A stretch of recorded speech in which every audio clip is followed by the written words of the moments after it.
The following presentation was made possible by the Alltech Media Group, a Southern California multimedia company providing exponential branding and marketing services to all their clients. The Alltech Media Group understands the value of the 3W strategy, providing their clients proven, trackable results. Let us make it easy for you to grow your business. Visit alltechmedia.com.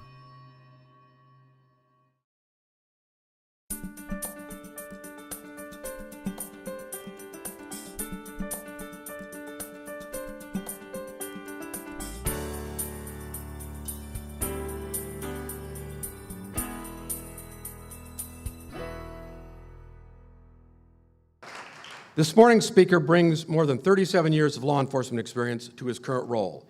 He manages Riverside County-wide patrol operations, jail operations, court security, and coroner investigations. He oversees 4,600 full-time staff, more than 1,600 volunteers, and an operating budget of $602 million for the current fiscal year.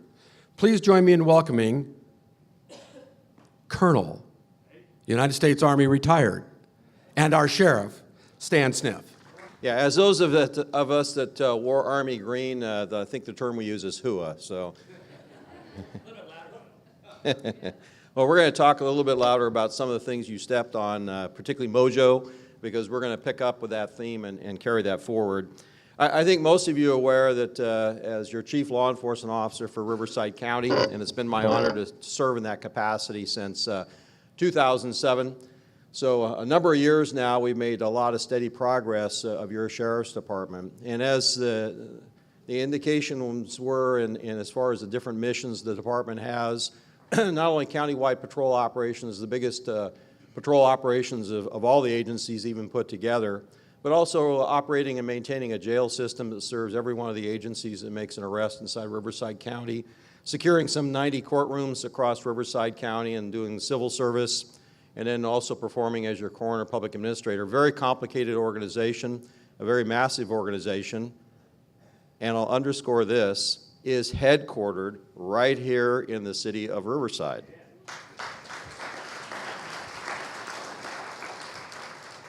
And I'll underscore your Riverside County Sheriff's Department has been a great partner in all different levels of government, not only here working side by side with the city government, but also as a direct partner in the great Chamber of Commerce that serves the greater Riverside area as well, and all the way to the Colorado River. The department today, and often I end up being the bearer of bad news in a variety of different fronts because all those different hats our department wears on your behalf.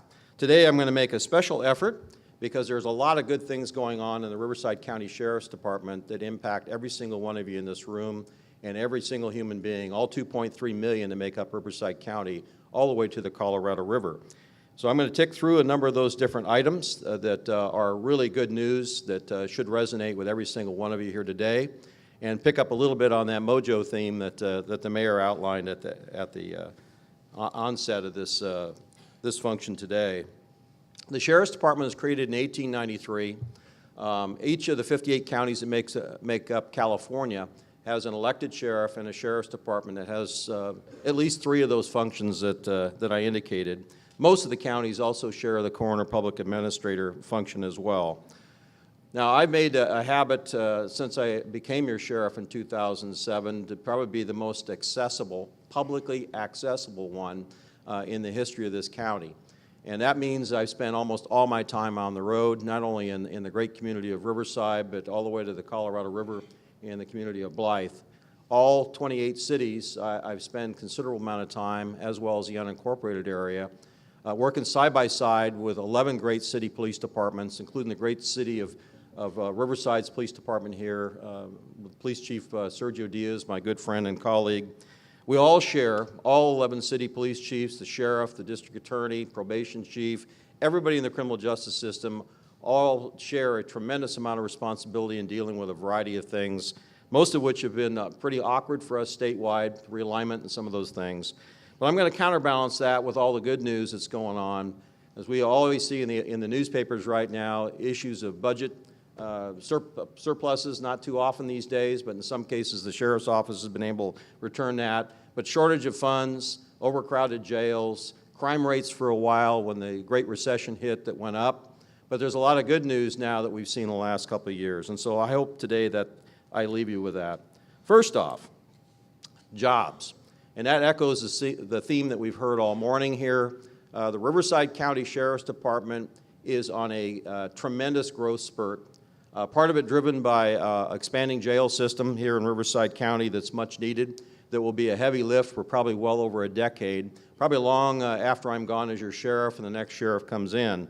We're that far behind, a lot of it driven by the tremendous growth the Inland Empire has had over the last probably 15 years. And a lot of the infrastructure like lights, parks, streets, jails, a lot of that has not caught up.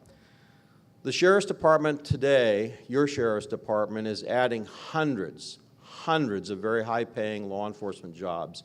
And not only those young men and women that operate the patrol cars on the front lines, but also those that end up serving as correctional deputies in our jail system, those that are also serving in a variety of capacities like I addressed yesterday, and probably 60 different skill specialties on the civilian side, or what we call classified employees. So regardless of what your interest is, those of you that know young men and women, and all of us do, they're looking for great careers in law enforcement or in serving their community here in Riverside and throughout Riverside County, we have hundreds of jobs that are available and going to continue to be available. Now I'll tell you this, that all the police departments and the sheriff's office have extremely high standards on those that wear the weapons and have powers of arrest, the peace officer power in the state of California. But we're going to continuing to end up searching and put our best and brightest forward.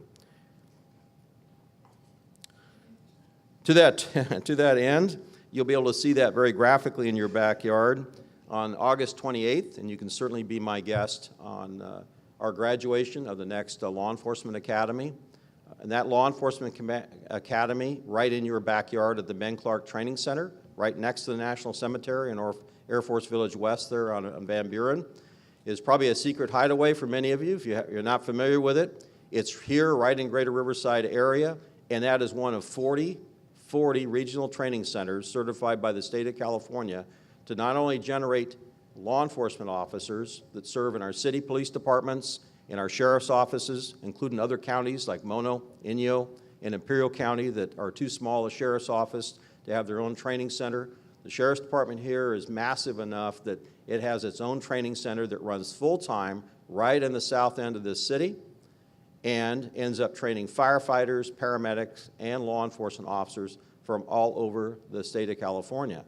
And even the Great California Highway Patrol does its advanced training in your backyard. You're invited to our graduation on August 28th, a Thursday, and we'll make the information available so that the Chamber can put it out in its bulletin. But it's conducted right in your community here at the Grove Community Church off Troutline, and it will be quite magical if you end up having the opportunity to see it. And I know some of the friends, folks that we've had here that I see, that I've worked side by side with over a number of years, have been a part of that. We invite the rest of you to participate as well. It is a very moving experience. So jobs, moving on to staffing, part of that. The department now is on a strategic direction of gaining increased toehold in the unincorporated area. That's the area outside our 28 cities. Roughly 360,000 population out of the 2.3 million that make up Riverside County today.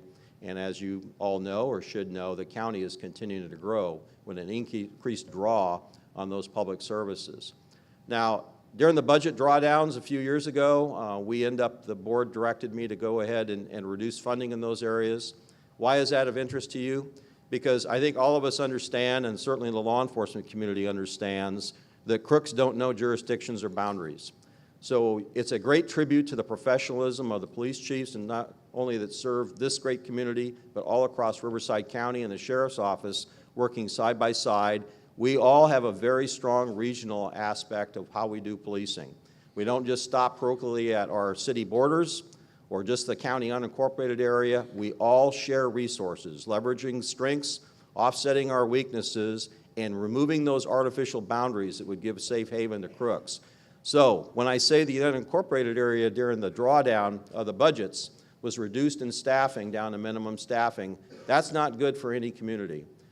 Fortunately, the Board of Supervisors has listened to us, and even though money is extremely tight at the county level, just like it is in all levels of government, the board has directed and authorized funding that we end up beefing back up that to pre-Great Recession levels, and that's part of the heavy lift that we're doing. And that serves every single one of the members of our 2.3 million folks that make up Riverside County.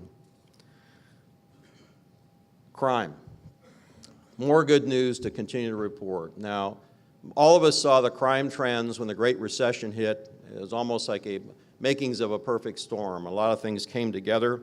Lack of funding, discretionary funding ended up plummeting in most of our government agencies, a lot of cinchbacks and reductions in sometimes service levels, much of which was reduced in some communities, including some of our contract communities. And your sheriff's office polices 17 of the 28 cities today, about 1 million population.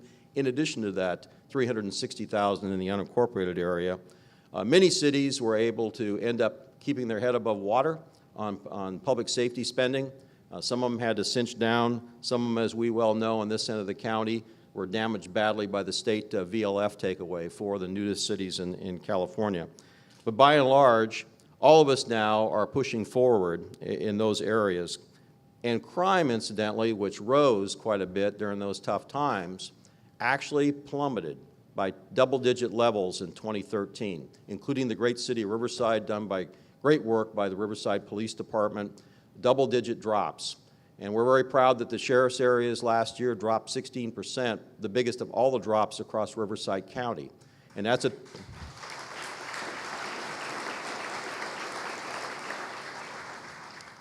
And that trend has continued on. And I expect to see the same thing out of Riverside and the other communities, all 28 cities that make up Riverside County. We had a little bit of bump in 2013 on homicides, and many of you saw the recent articles that come out. A lot of that was driven by stuff that has nothing to do with frontline law enforcement, a lot of internal domestic violence issues that came together in probably in just an awkward way. We're not seeing that trend on the homicides so far this year in 2014. But here's what some of the scorecards for the Sheriff's Department. And this, as I said, is the impacts roughly 1.4 million of the 2.3 million. And for those of you that operate businesses, although it's not perfect from having zero crime, and I'm not sure that any of us ever expect to get there, the trends, if they'll continue on, are very, very positive, not only for the quality of life for all our citizens, but also for your business operations as well. So what do we see so far in the first quarter of 2014, since we're past 2013 at this point? Well, the FBI report card crimes that all of us end up being compared nationally, side by side with, and these are in the sheriff's areas. Violent crime, so far this year, compared to the same period the previous year, down 5.6%, very good. Property crime, almost 8% drop from the same period in 2013. All FBI Part 1 crime, 7.6% drop, which is very, very, for us, very, very encouraging. And homicides, interestingly, as I alluded to, so far there's been no change, no upward tick like we saw the bump in 2013. And here's a couple of other stats on those crimes so far for the first 3 months in 2014. Robberies. And many of you remember many of our communities were experiencing just a few years ago when the Great Recession first hit after 2008, a lot of serial robberies going on, including small convenience stores all across Riverside County and across Southern California. Robbery in the sheriff's areas are down well over 8%. Burglaries, a big one that affects every homeowner, and somewhere, regardless of business, somebody has a home that they live in, and it's very hard to end up focusing on things when you have that intrusion. It's one of the worst crimes that any of us investigate as a law enforcement officer as far as that sense of being violated. Burglaries, almost 13% drop so far this year. And grand theft autos, which had a little slight bump in 2013, well over 21% so far. So all good news on that front. So hope and pray that those trends continue. But that is a trend that started in 2013, as I indicated, and seems to be continuing. And I expect to see those same type of statistics of our brother and sister law enforcement agencies across Riverside County. Diversity. Diversity scorecard with your Riverside County Sheriff's Department And the Sheriff's Department, your Sheriff's Department, continues to be the gold standard on diversity. Many of you, and that's both ethnic and gender diversity. Many of you remember that I made history for Riverside County. The department was created in 1893, as I said earlier. We appointed the very first woman as undersheriff of a 4,000-member agency back in 2007. The first time in the history of this department. One of the largest departments, the Sheriff's Department, is the 6th largest in the state of California of all the police departments and sheriff's departments. All 58 sheriff's departments, almost 400 of them altogether, the 6th largest, and as I indicated, is going to get a lot bigger. But we haven't stopped there. We have over 400 women that serve in our uniformed deputy ranks, somewhere on the order of about 14 or 15%, a little bit above the national average, and we're continuing to make inroads. And we're making inroads because they're not just simply at entry level on the streets and working in our jails and in our courts. They're all sprinkled up and down through those ranks, all the way up through undersheriff, which serves as number 2 in our agency, overseeing a $600 million budget.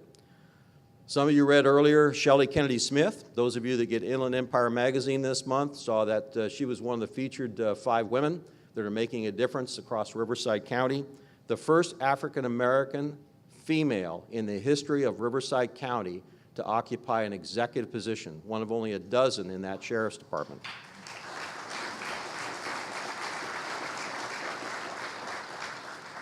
She was preceded a year ago by Patricia Knudsen, who is the first Hispanic female in the history of Riverside County to be into those executive ranks of the Riverside County Sheriff's Department.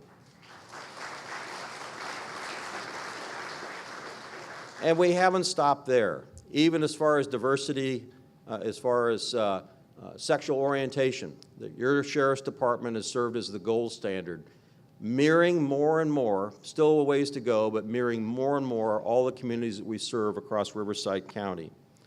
Ray Gregory was promoted to Chief Deputy and is the first openly gay executive in the history of Riverside County Sheriff's Department, also serving in that group of 12.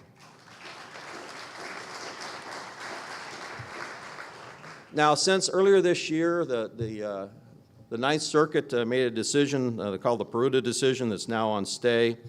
But carry concealed weapons permits are a big issue up and down the state of California. There's usually a number of folks when I make speaking engagements that have questions about that. I'll tell you this, the Sheriff's Department now has a very reasonable and fair policy on issuing concealed weapons permits. We won't issue it to every single person, but most good law-abiding citizens end up getting a carry concealed weapons permit. That's the authority to carry a loaded concealed firearm into a public place, not only in your glove box, underneath the car seat, on your person, but out into the public right-of-way, into markets, streets, and theaters. A lot of issues that have come up on that in California. California, if you're not familiar with it, is one of the most restrictive as far as gun laws anywhere in the nation. And we got a lot more restrictive last year after a host of additional gun laws were passed. 2014 allowed, and prior to January 2014, we typically would end up, those that lived in Riverside would have to go to the Riverside Police Department. Those that lived in Indio would go to the Indio Police Department and have to be turned down. For those of you that follow this particular area of the law, Los Angeles Sheriff's Department end up having a court case that now allows people to go directly to the Riverside County Sheriff's Department or their local Sheriff's Department. And that's because the sheriff has authority anywhere, including the city of Riverside, anywhere in the county jurisdiction. So those of you that are interested in carry concealed weapons permits, those are available. Education. Education in your Sheriff's Department has been a mainstay since I've taken office. And when I first came into law enforcement working on a city police department, you can count on one hand those that had a college 4-year degree. Now that's becoming more and more the norm. And with all the tenets of community-oriented policing, that's become utterly critical. And many of you, if you have not followed the Sheriff's Department, Riverside Police Department, our other great agencies that we work side by side, education, that gray matter, particularly because of the cost, but also because of the way we do policing, empowering officers at the lowest possible level to end up knowing their communities and reacting to those communities instead of just being driven top down, that has become absolutely more critical. I've made it a mainstay of the Sheriff's Office, and in 2008, shortly after taking office, I end up signaling that the qualifications to be a captain, which frequently serves as a police chief in some of our contract partner communities, had to have a 4-year college degree. Probably a little bit overdue, but nonetheless we imposed that. And I'm very proud to say that of the some 90 lieutenants that serve in the Riverside County Sheriff's Department at this point, primarily because we now require captains to have that from 2010 on, to have that 4-year degree. Some 80% of those 90 lieutenants all have college degrees or already are close to having that and punching distance on that.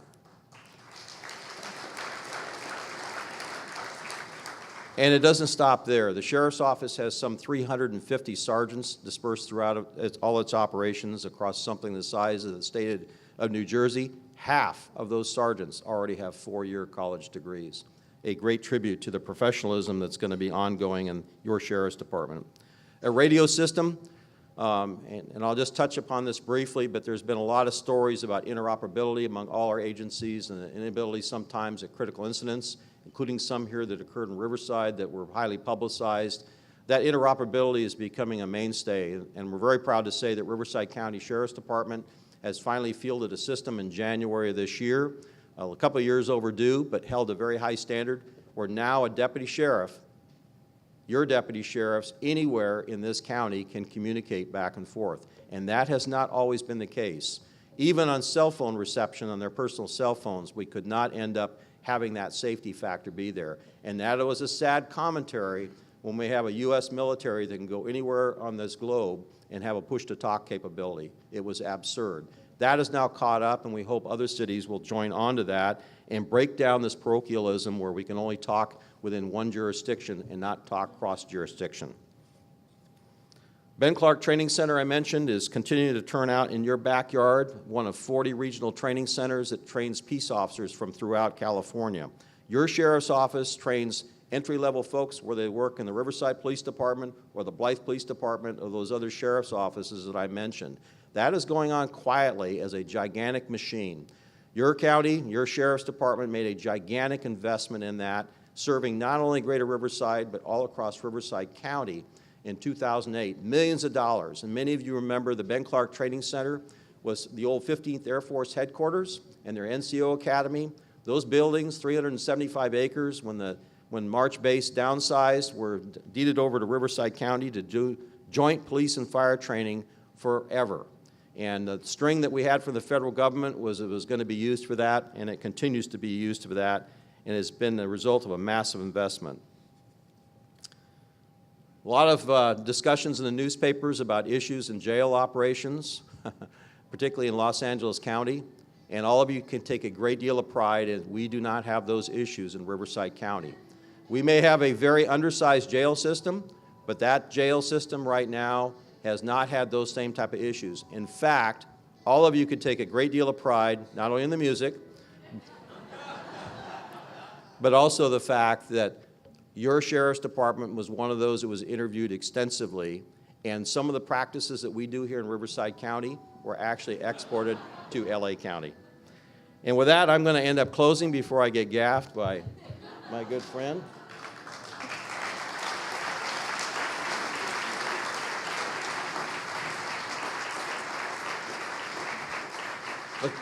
Since I have the power of the mic, and before I turn it back over to Mike, I'm going to underscore that after being reelected this last week, the Sheriff's Department on those same issues is going to continue to move forward on diversity, education, and professionalizing, and adding much-needed jobs that are going to serve not only your community, but all across Riverside County. Thank you.